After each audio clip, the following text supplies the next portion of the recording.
The alien queen believed she married a humble man until she saw him in action. The pen was still warm when I signed my name at the bottom of a document that was 47 pages long, written in 3 languages, and apparently also served as a marriage contract. Nobody told me about that last part until the translator bead in my ear caught up with the ceremonial closing paragraph. By then the ink was dry, and the entire Solvari diplomatic delegation had already pressed their clan marks into the wax seals, with what I can only describe as cheerful finality. I looked at the woman sitting across the table from me, 8 feet tall, shoulders armored in natural chitin the color of a thundercloud, 4 fingers on each hand and each one capable of bending steel, and I said, as calmly as I could manage, "Did your legal team perhaps bury a clause in there?" Her iridescent eyes moved to me. They were large, slightly compound in structure, and they caught light the way oil on water does. She studied me for a moment with the patient expression of a creature that has won every room it has ever entered. "The consort clause," she said, in accented but precise English, "has been standard in Solvari state treaties for 900 years. Your diplomatic office was given the full document in advance." "They absolutely were," I agreed, and I would bet my pension that no one read past page 12. Her name was Viara, Queen of the Solvari Dominion, Supreme Commander of its 11 fleet divisions, holder of 3 clan marks earned in actual combat rather than inherited, and according to a document I had just signed my wife.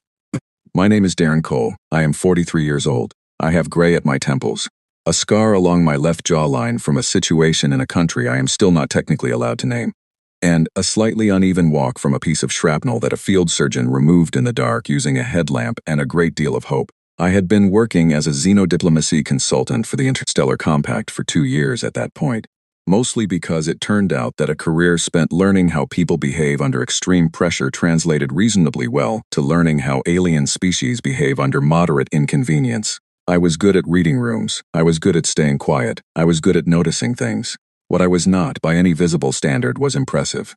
The Solvari court certainly did not think so. I could tell from the moment we arrived at the Dominion's capital station, a structure so large it generated its own gravity and its own weather patterns in the upper corridors.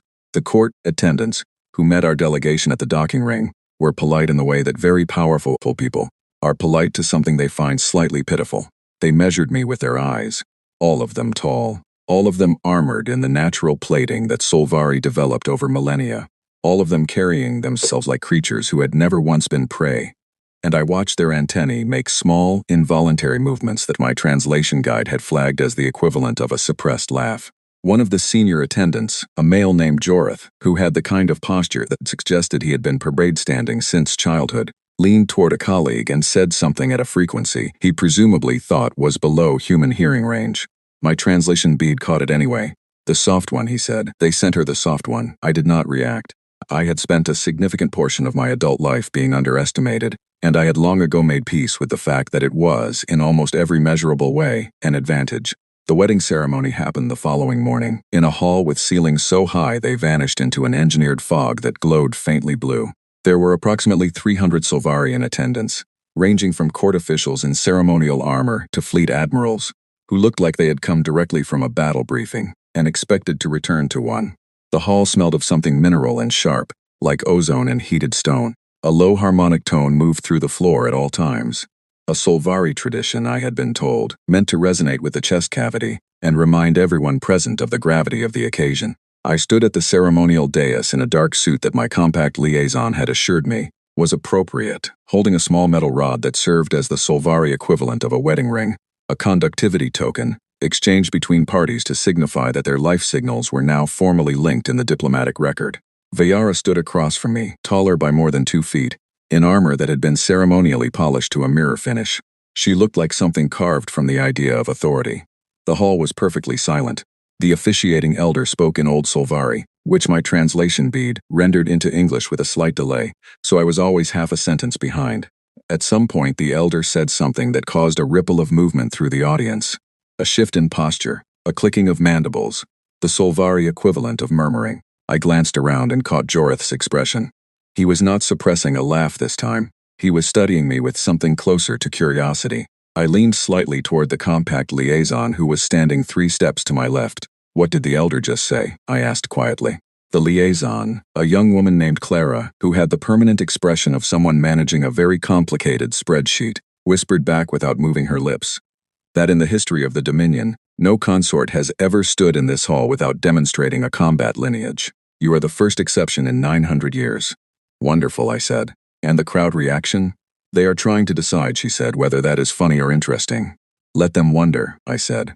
Vayara, who was close enough to have heard all of this, did not react, but her eyes moved to me for just a fraction of a second, and in that fraction, I caught something I had not expected. Not pity, not amusement, calculation. The token exchange happened without ceremony from my side of the dais. I took hers, she took mine, and the hall exhaled in a collective resonance that made the floor vibrate. It was done. Press dispersed into a reception that involved food I could not eat, beverages I was advised strongly against, and a great deal of clicking conversation that my translation bead processed in overlapping fragments. I found a quiet corner near a viewport and stood there with a glass of water, watching the stars. The capital station was in orbit around a gas giant, with rings so dense they looked solid from this distance. Amber and rust-colored, impossibly beautiful. I had been to 11 worlds since joining the Compact's diplomatic corps. Not one of them had stopped surprising me. You are not socializing, I turned. Vayara had crossed the room without a sound, which was a remarkable achievement for someone wearing plated armor. She was looking at the viewport, not at me. I don't speak Solvari well enough to socialize yet, I said. I'm working on it. You have been working on it for how long? 3 weeks. She was quiet for a moment. Our children begin formal language acquisition at 8 years of age. It requires 2 standard years to achieve basic fluency. I learn faster under pressure, I said. I always have. She turned her head to look at me. The light from the gas giant caught the edge of her jaw plating and turned it gold. You are not afraid, she said. It was not a compliment.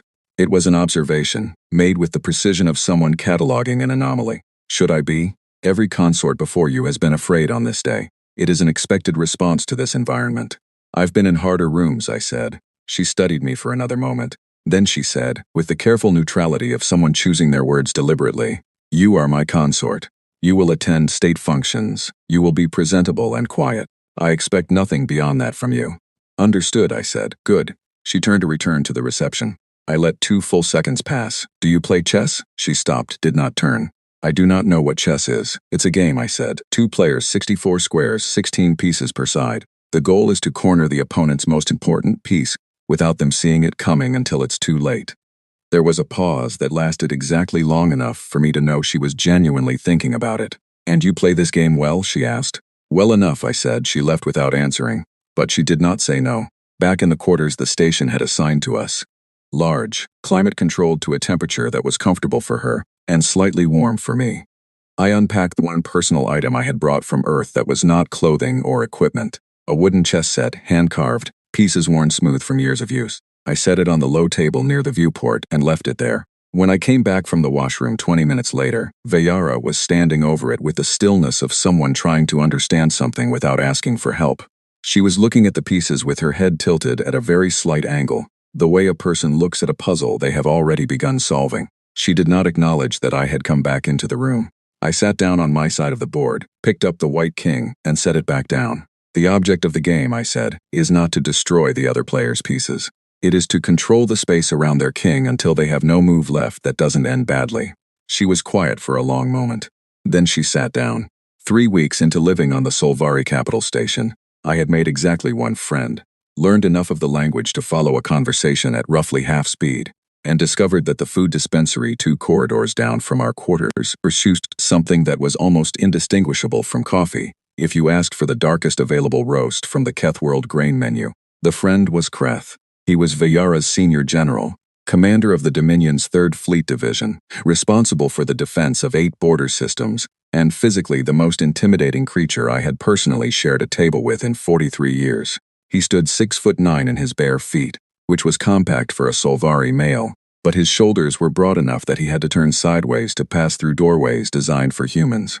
His face bore 3 dueling scars along the jaw, earned, not ceremonial, and he had the habit of watching everyone in a room simultaneously, the way soldiers do when the habit has become so deep it no longer requires conscious effort. He had come to find me on day 4 of my residence on the station, not with aggression, not with official purpose. He had simply appeared in the corridor outside my quarters at a time when I was standing there with my almost coffee, looking out a viewport at the planet below, and he had said in careful English, "You move like someone who has been in close spaces." I looked at him. He was watching me with the flat, measuring attention of a man making an assessment he intended to act on if the answer was wrong. I've been in a few, I said. He nodded once, slowly. I watched you walk the docking ring on arrival day. You checked exits, you noted our sidearms. You put yourself between the diplomat woman and the crowd twice without making it look deliberate. I sipped my almost coffee. Old habits. What kind of habits? The kind you develop when the job description includes a clause about not coming home in a box. He was quiet for a moment. Then he made a sound deep in his chest, a low, resonant click that my translation bead flagged as something between respect and amusement. The court calls you the soft one, he said. I know. They are wrong, he said. I know that too, he asked after a pause, if I was interested in a sparring demonstration the following morning. Not participation, he made that clear with a faint glance at my leg. Just observation. His junior officers trained at first light, and he thought I might find it interesting. I found it very interesting. Not because it was impressive, though it was. The Solvari fought with a combination of natural plating, trained leverage, and reflexes that made human martial arts look like slow dancing. What interested me was what they were not doing. There were gaps in their close quarters patterns, predictable rhythms. They trained against each other, which meant they trained against an opponent of known size, known strength, and known fighting style. They had never, as far as I could tell, trained against something that didn't look like them. I said nothing about this. I watched and I filed it away and I said, your juniors are very good. Kreth looked at me sideways. But? No but, I said, they're very good. He made the sound again. The respect amusement click. We had been sharing a table at the morning meal at least twice a week ever since. Vayara, meanwhile, had agreed, without quite admitting it was an agreement, to a second chess lesson, then a third. She's learned the game at a pace that was genuinely alarming. By the second session, she had stopped asking why pieces moved the way they did, and started asking why I made the choices I made. Not the rules, the reasoning. She wanted to understand not the mechanics of the game but the mind of the player. She won her first game against me in week 3. I was not letting her win. I want to be absolutely clear about that. She earned it. She had been setting up a particular trap for 11 moves, and I had been focused on a threat that turned out to be a decoy. When I finally saw the real attack, it was 4 moves too late. She moved her bishop and then looked at me with an expression I could not fully read. Part satisfaction, part something that looked almost like relief, as if she had been waiting to confirm something she suspected. You were not expecting that, she said. I was not, I admitted. You missed it because you were watching the wrong piece. You set up the decoy very well. You taught me that the decoy is sometimes more important than the piece you intend to move. She paused. I have been thinking about that principle outside this game. I did not ask her what she meant. I had learned early that with Vayara, the moment you pushed a conversation, it closed. The moment you left it open, it continued on its own terms. Rematch, I said. Tomorrow, she said. And then, after a pause that carried weight, stay for the evening briefing. The Morkai situation has developed. It was the first time she had invited me to anything official. The briefing room was large, circular, with a holographic map of the border corridor suspended in the center. 6 of Vayara's senior advisors were already present, along with 2 fleet commanders and the Dominion's chief intelligence officer, a lean, quiet Solvari female named Sithara, who had the eyes of someone who has read every file in existence and forgotten nothing. They acknowledged my presence with the careful neutrality of people who had been told to accept it, and were still deciding how they felt. The situation, as it was explained, involved the Morkai Collective, a mid-tier civilization with 4 inhabited systems and a history of aggressive border negotiation. They had been interrupting trade convoys in a corridor that technically fell inside Dominion-claimed space. 3 incidents in 6 weeks. No shots fired yet, but the interruptions were becoming more frequent and the Morkai's demands, presented through diplomatic channels as cracks for transit fee acknowledgement, were becoming more specific. Vayara's advisors were unanimous. This was a posture play. The Morkai were testing boundaries. The response should be a fleet movement, not an attack, but a visible repositioning of 2 divisions close enough to the corridor to make the calculation obvious. I sat in the back. I had not been given a seat at the main table, which was fine. I had a good view of everything from where I was. The advisors presented their case. It was logical, coherent, and almost certainly wrong. I waited until they finished. Then I waited another 10 seconds to make sure they were actually finished. Vayara's eyes moved to me. You have something, she said. It was not a question. The Morkai have never disputed a trade corridor before, I said. They've had every opportunity to do so. They share a border with 4 other civilizations, and they have never been the ones to start a boundary dispute. There is a first time, one of the advisors said.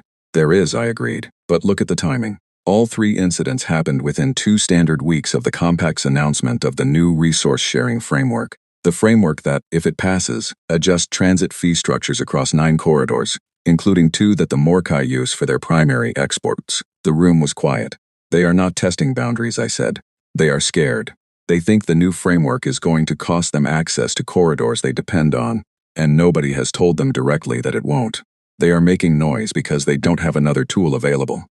Sithara, the intelligence officer, had gone very still. If a fleet moves into that corridor, I continued, it confirms their worst assumption, that the Dominion intends to use the framework as a pretext for control. You will not stop 3 incidents. You will cause the next 50. The silence lasted long enough to become its own kind of statement. Vayara's voice when it came was level and uninflected. What would you do instead? Send them the relevant section of the framework document, with a direct note from your office confirming that Morkai transit corridors are not subject to the new structure. Then invite their senior delegate for a formal consultation visit. Give them something to point to at home when their own hardliners ask why they back down. One of the fleet commanders made a dismissive sound. Vayara held up one hand and he went silent. She looked at the map for a long moment, then she looked at me. Prepare a draft, she said. It was not praise, it was a directive. But in that room, with those people watching, it was something I had not been in this place since I arrived. It was taken seriously. I walked back to our quarters that night through corridors that were quieter now, the station moving into its dark cycle, the low harmonic tone in the floor fading to something barely felt. I made my almost coffee and stood at the viewport for a while, watching the amber rings of the planet below turn slowly in the dark. The door opened behind me. Vayara came in, still in the lighter armor she wore for station duty, and crossed to the viewport without speaking. She stood there for a moment looking at the same view. The draft, she said finally. How long will it take you? 2 hours, I said. Maybe 3 if I want the framing right. Get the framing right, she said. I will. She was quiet again. Outside the viewport, the rings turned. A transport ship moved through the dark at the edge of sight, its running lights blinking slow and steady. You said something in the briefing, she said, about giving them something to point to at home. Yes. You were not thinking about the Morkai when you said that, she said. You were thinking about something else. I looked at her. Her eyes were on the viewport. Her jaw was set in a way I had come to recognize over the past 3 weeks. Not tension, but concentration. I was thinking, I said, carefully, that every leader who needs to change course needs a reason that their people can accept, even if the real reason is that they were wrong. Especially then. She said nothing for a long while. Then quietly, you have done this before. Given people a way to change course without losing face. More times than I can count, I said. She turned from the viewport and walked toward the back of the room, toward the door that led to her private chamber. She stopped in the frame. There is a reception tomorrow evening, she said, for the compact liaison team. You will attend. Of course, I said. Stand next to me, she said. Not 3 steps behind. She went through the door. I stood at the viewport a little longer, looking at the rings, the running lights, the deep and patient dark between the stars. I was beginning to think that this assignment was going to be considerably more interesting than anyone at the compact had anticipated. I made a second cup of almost coffee and started on the draft. The planet was called Vetharan in Solvari, which translated roughly to the Old Crossing, a border world, inhabited but not heavily, sitting at the junction of 3 transit corridors that had been disputed, settled, disputed again, and finally folded into Dominion-controlled space about 40 years before my birth. It had low gravity, a pale yellow sky, and towns built into the sides of cliffs that were spectacular to look at, and as it turned out extremely difficult to secure. I had told Clara, our liaison, that I thought the location for the state visit was suboptimal. She had relayed that concern to the scheduling office. The scheduling office had relayed back that the visit to Vetharan was symbolically significant. It would be the first time a Dominion queen had set foot on the planet in 2 generations, and the local council had been planning the reception for 4 months. I had said, understood. And then I had spent the 2-day transit, reviewing everything I could find about the terrain, the transit corridors nearby, the political affiliations of every notable group within reach of the planet, and the identities of 3 separatist factions that had been operating in the border region for the past decade. Kreth found me doing this on the 2nd day of transit, sitting in my cabin with a data tablet in one hand and the cold dregs of a genuine coffee a supply officer had traded me from her personal reserve. He looked at the tablet, then at me. You think there is a threat assessment problem, he said. I think the security plan is designed for a ceremonial visit on a stable world, I said. This isn't a stable world. He was quiet for a moment. I will review the plan with my officers. I'd appreciate that. He looked at me for a second longer than necessary. You have done threat assessments before. Different name for it where I come from, I said. But yes, he left without further comment. 2 hours later, I heard through the ship's intercom that the security configuration for the surface visit had been adjusted. 2 additional positions added, perimeter spacing increased, response protocols updated. It was not enough, but it was better. We landed in the early morning by local time. The sky was the color of old paper, the air thin and carrying a mineral smell that caught at the back of the throat. The town built into the cliffsides rose above us in layers, architecture that had been carved directly from pale stone over centuries. Walkways and bridges connecting levels like sentences in a very long book. The local council had set up a reception area at the base of the cliffs, an open plaza ceremonially paved, with banners in Dominion colors hanging from poles. It was a beautiful morning. I noted 4 positions with elevation advantage, 3 narrow approach corridors that would funnel any crowd, intended or otherwise, 2 points where the plaza's sight lines collapsed into blind spots. I noted these things the way other people note the weather, automatically without drama. The reception proceeded.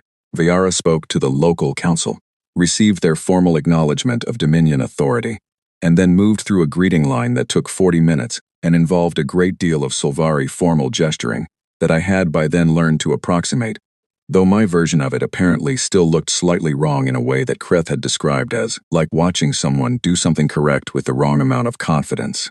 I was standing 4 steps to Vayara's left, not 3 steps behind. Not since she had told me to stand closer at the compact reception. Her 2 personal guards were ahead and behind. Kreth was at the edge of the plaza, watching everything, the way he always watched everything. It was the personal guards who went down first. There was no warning sound, no announcement, just a sharp pulse of something in the air, a pressure change, the kind that happens when a localized EMP field activates. And then both guards were on the ground, their armor's electronic systems collapsed, their communication links dead.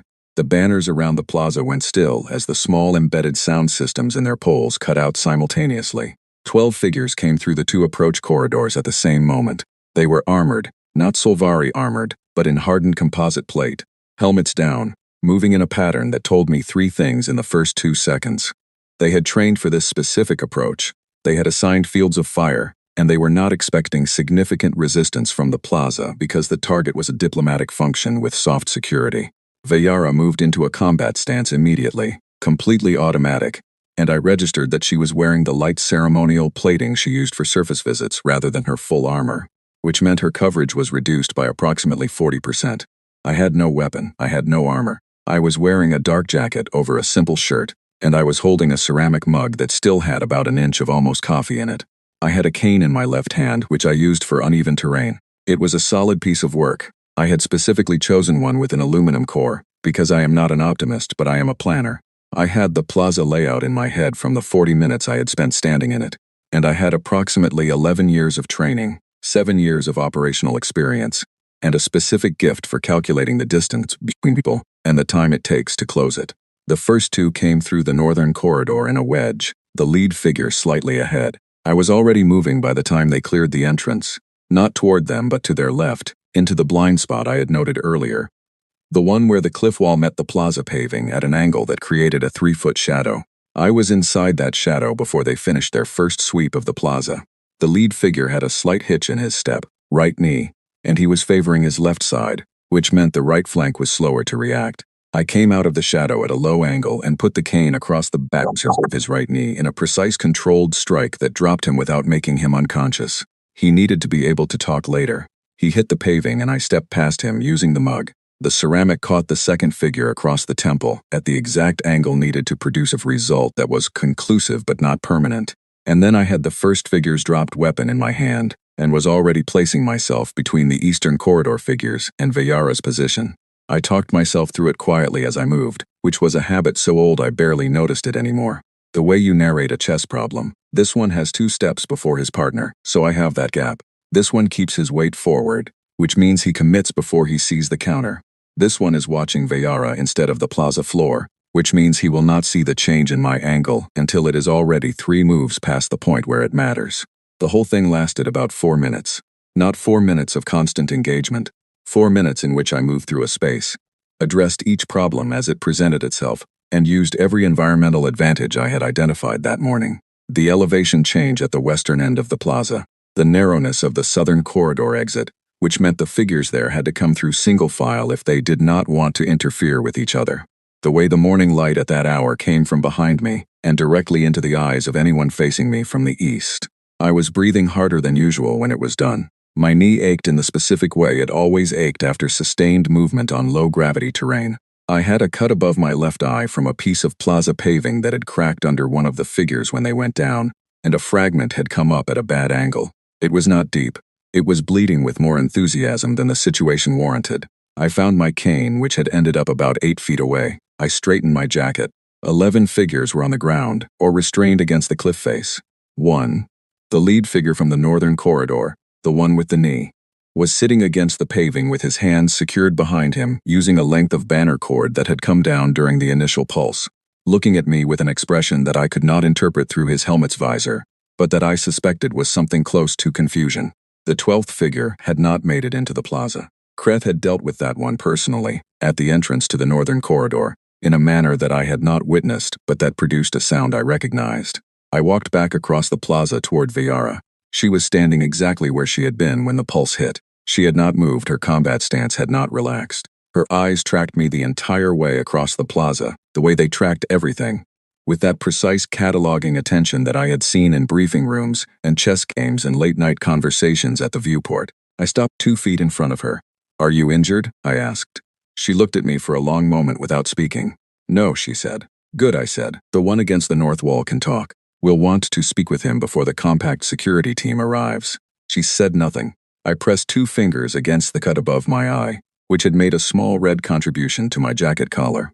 "There is probably a medic in the council building," I said. "I don't think this needs much, but I would rather not bleed on the official record."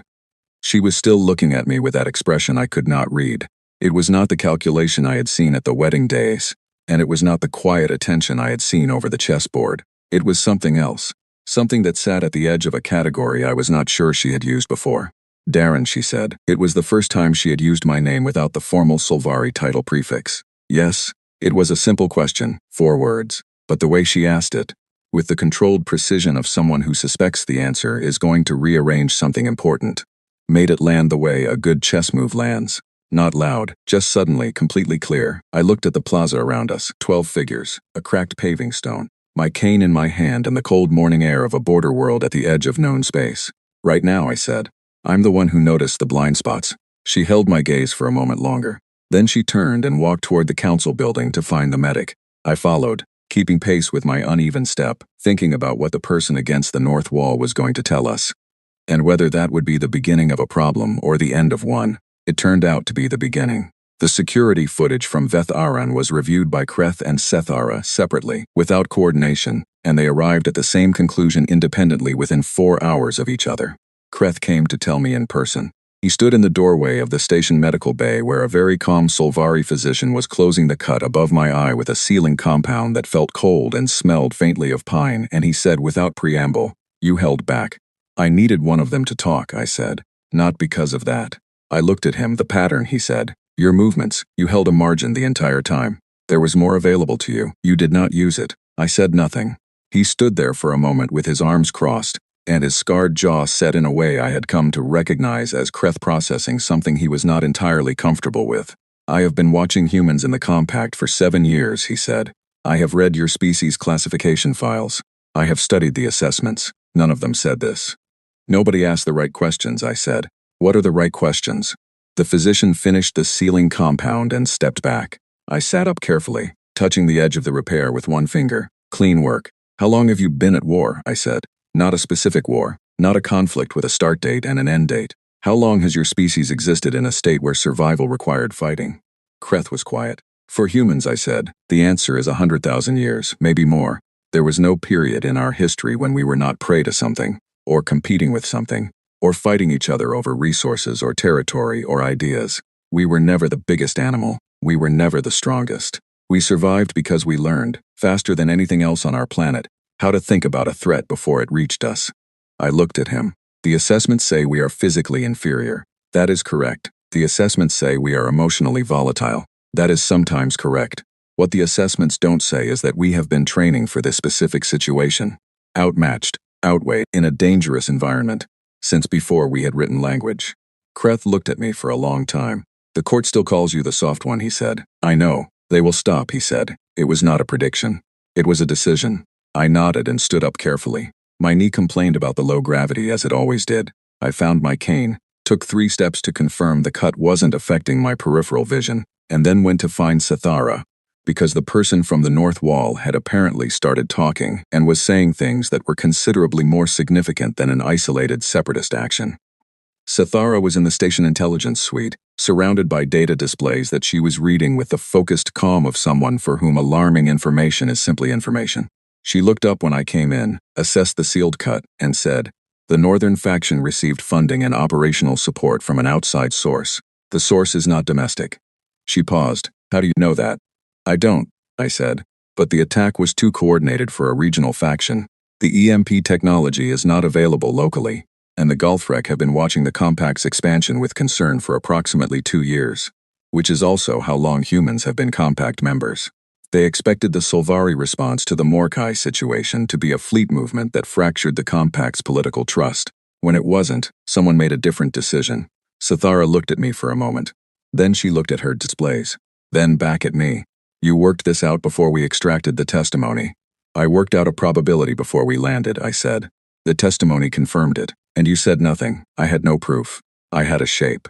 I sat down across from her, which she allowed without comment. I noticed that, the small moment of permission, the shifting of what was acceptable. "What did the testimony give you specifically?" "What it gave us, over the next 6 hours, was a picture that was detailed, troubling, and, from a strategic standpoint, potentially very useful. The Galthrek had been running a slow-burn destabilization operation across several of the Compact's newer member civilizations. Not war, not direct confrontation. Something more patient and more expensive. Quietly backing domestic fault lines, funding factions that already existed, providing capabilities just beyond local manufacturing to groups that already had grievances. The goal was not to conquer. The goal was to make the Compact's newest members feel ungovernable, to erode the confidence of established members in the value of expansion, and to wait for the structure to begin pulling itself apart from the inside. The attack on Vetheran was not an assassination attempt, Sithara concluded. It was a demonstration, intended to be visible, intended to be attributed eventually to local separatists without external fingerprints, intended to prompt a Dominion crackdown on the border world that would alienate the local population and hand the Galthrek a narrative. "They expected a military response," I said. "Yes," Sithara said. "They still expect one. They are counting on it." I looked at the display showing the border corridor, the same map I had first seen in the Dominion briefing room, weeks ago, the night I had suggested writing a note to the Morkai instead of moving a fleet. If the Dominion moves forces onto Vetheran in visible numbers, what happens to the local council's relationship with the population? Sithara's expression told me she had already followed this line to its end, and did not enjoy the destination. "It becomes complicated," she said carefully. "It becomes a story that the Galthrek can point to," I said. "They don't need to win. They just need enough evidence to build the narrative that the Dominion uses its members the way an owner uses property. That narrative spreads. The Compact's other newer members start asking whether their membership is protection or occupation. And so we do nothing," Sithara said, in the tone of someone testing an argument. "Not nothing," I said. "Something they can't model." She looked at me. "The Galthrek know how the Dominion responds to military threats," I said. "They have 900 years of data. They know how every major civilization in the Compact responds to military threats, because military threats are the only threats those civilizations recognize. What they do not know how to model is a response that is not military." I paused. "They have been watching humans for 2 years. They think they know what we are.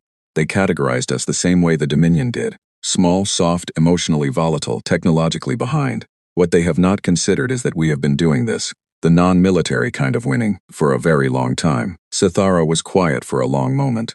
"Then she said, you will need to explain this to the Queen." "I know," I said.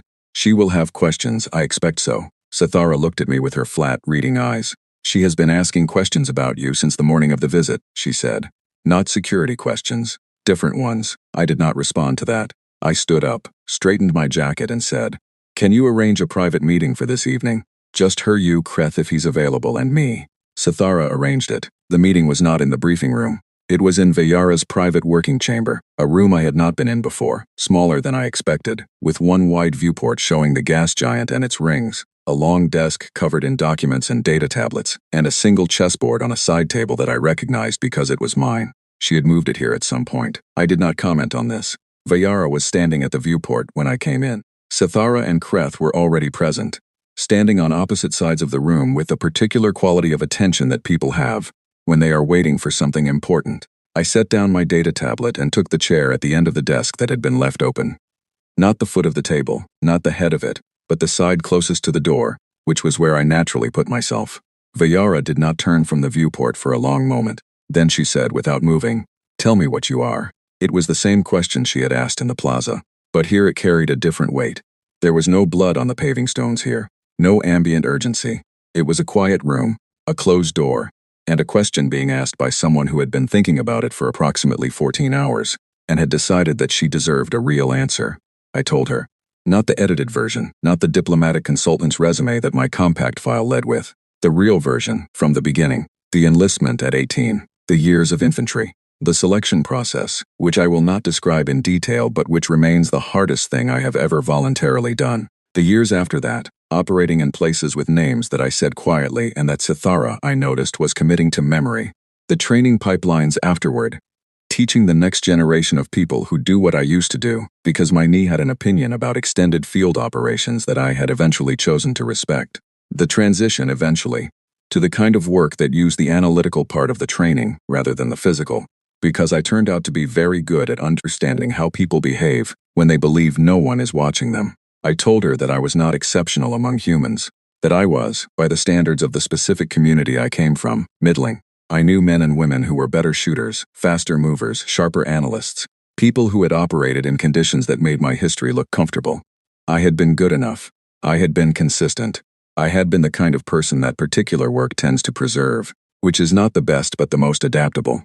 I told her that the Compact's Xenodiplomacy Division had recruited me not because of the operational background specifically, though they found it useful, but because I had demonstrated an ability to read unfamiliar cultures quickly, to find the underlying logic and behaviors that looked irrational from the outside, and to sit in a room with people who were larger, more powerful, and more dangerous than me, without becoming either aggressive or afraid.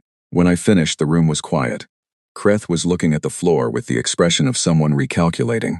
Sithara was looking at the data tablet in her hands, with the expression of someone who has already moved on to what this means operationally. Vayara turned from the viewport. She looked at me with those compound eyes that caught light like oil on water, and I could see her working through it. The whole of it, the weight of it, with the same methodical precision she brought to a chessboard in the late stages of a close game. "You told them," she said, "when you were assigned to this mission. You told the Compact what you were."